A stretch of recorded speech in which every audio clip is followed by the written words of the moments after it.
This video is going to walk you through putting together this sort of wraparound effect with using part of an object. So hiding behind an object and then bringing part of either your hand or part of the object and making it visible behind it.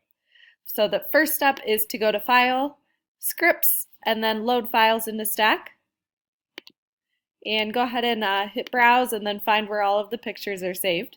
I'm going to highlight them, so I'm just going to click and drag across the screen there to highlight all the pictures. Then I'll hit Open.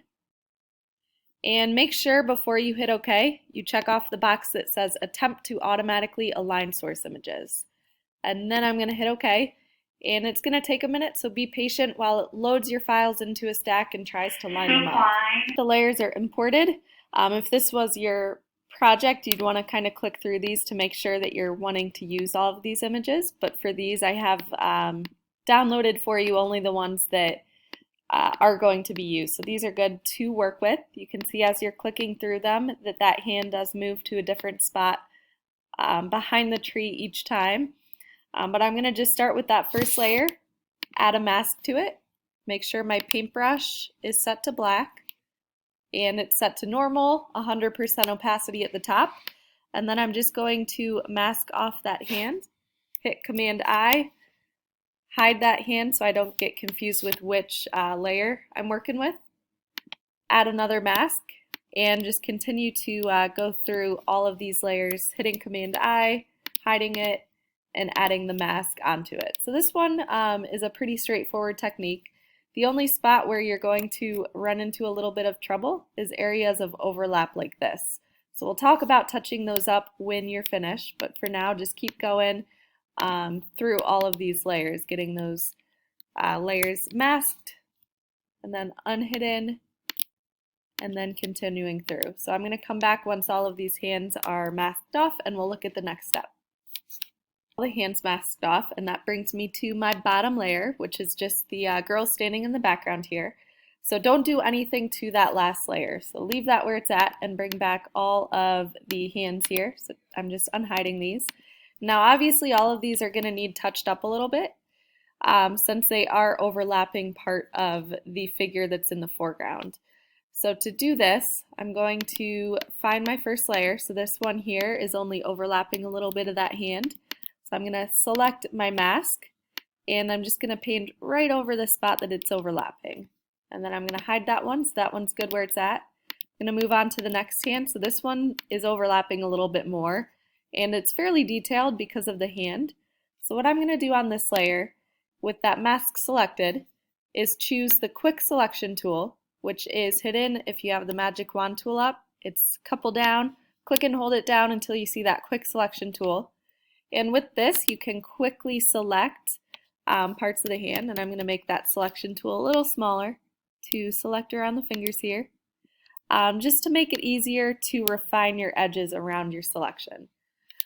If you select too much, so too much of the tree here is selected, you can switch your selection tool to the subtract from selection, and then you can just erase parts of that within the tree there. The next step, just to refine that selection to make it a little bit better to work with, is if you hit select and mask and then change the view to the pink overlay, you can now see and refine your selection just to make sure it's a clean edge when you go to erase the tree from the background. So everything pink is what's not selected. I'm going to use this second tool here just to paint quickly around the outside, and that will automatically kind of touch up my selection for me. So go ahead and paint around the outside of the hand and make sure those edges are getting cleaned up pretty nicely.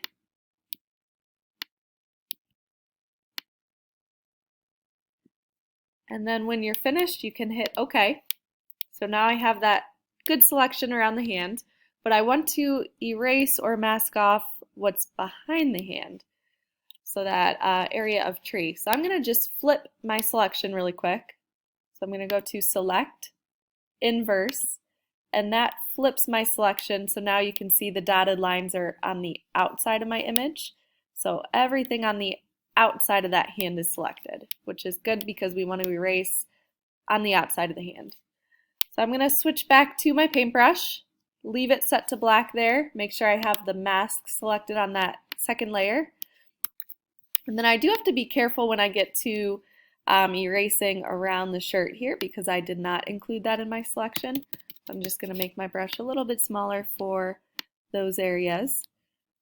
But now I have that pretty good selection around the hand, so when I zoom out, I can see that tree was erased from behind the hand. I can hit Command D to deselect it, and now I have that hand outlined around the shirt there.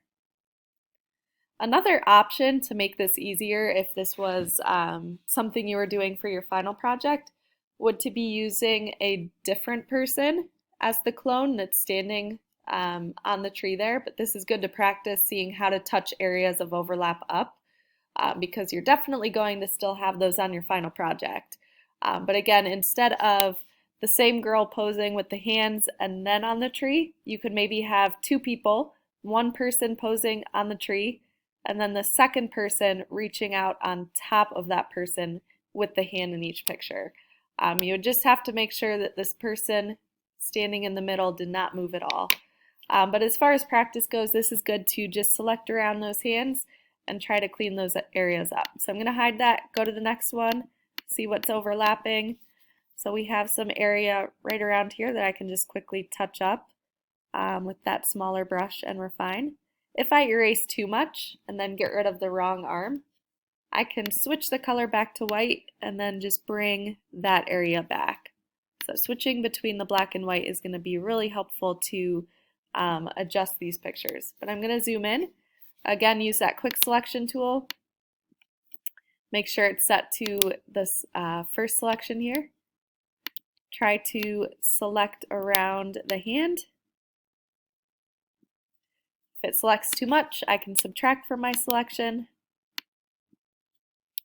And then I can hit select and mask, and again using that second one, I can try to let Photoshop automatically touch up what is selected. So it's doing a pretty good job here of selecting the hand and the fingers.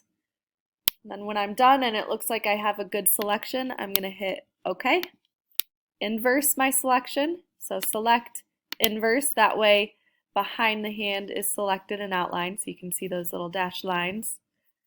And then I'm switching to my paintbrush and just painting around that hand there so I can get rid of any overlap, hitting Command D to deselect, and then you have just that hand there. So when you're finished, you can bring those hands back and you can see them like they're on top of the person here.